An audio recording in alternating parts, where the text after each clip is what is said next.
प्रेम की बिरादरी, हरिशंकर परसाई कहानी का सार।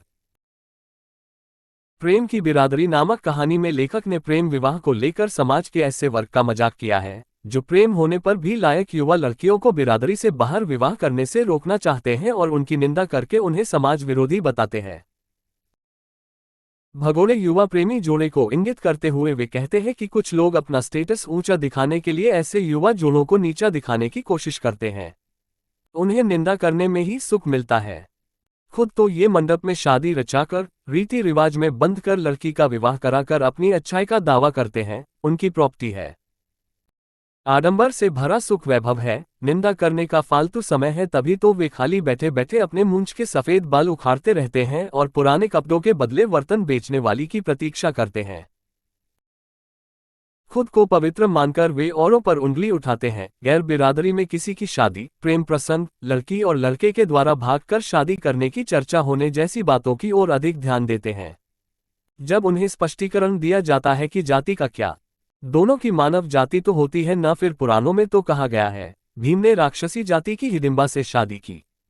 राम ने सीता को वाटिका में देखते ही पसंद कर लिया था और राजा जनक की अपनी ही बिरादरी जानकर विवाह किया, अर्जुन ने सुभद्रा और कृष्ण ने रुक्मणी से विवाह रचाया, इनके बीच प्रेम ही तो था, कोई बिरादरी या भेदभाव नहीं।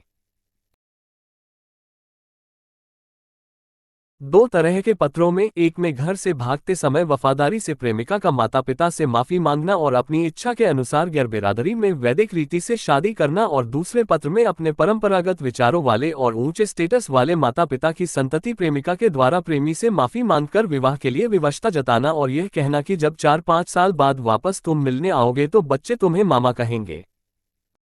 हास्यास्पद स्थिति पैदा करते हैं, लेकिन आज का सच यही है। ऊंचे पहाड़ पर प्रभु शिव का निवास केवल मान लिया जाता है, जबकि वहां कोई भी शंकर जी को नहीं देख पाता है। ठीक उसी प्रकार जैसे अपनी जाति बिरादरी में शादी को सही मानने वाले बस यूं ही उसे सही मान लेते हैं और झूठी खुशी का दिखावा करते हैं। भले ही शादी के बाद लड़की दुखी रहे, पति उसे खूब पीटता रहे, फिर भी संतुष्ट है कि बिरादरी तो अपनी ही है जी, जबकि गैर बिरादरी में विवाह करने वाली युवा पीढ़ी आनंदित रहती है। बिरादरी के पक्षधर 50 वर्षों के अनुभवी बुजुर्गों को परसाई जी उन केंचुओं की तरह निरूपित करते हैं जिनकी मजबूत रीढ़ ही नहीं होती है, कमजोरियों के पर्याय बनकर दोनों ही समाज के लिए लचर प्रवृत्ति के हैं। अंततः बिरादरी में विवाह रचाने के बजाय समझदारी से किया गया जीवन साथी गठबंधन ही समाज में मान्य होना चाहिए।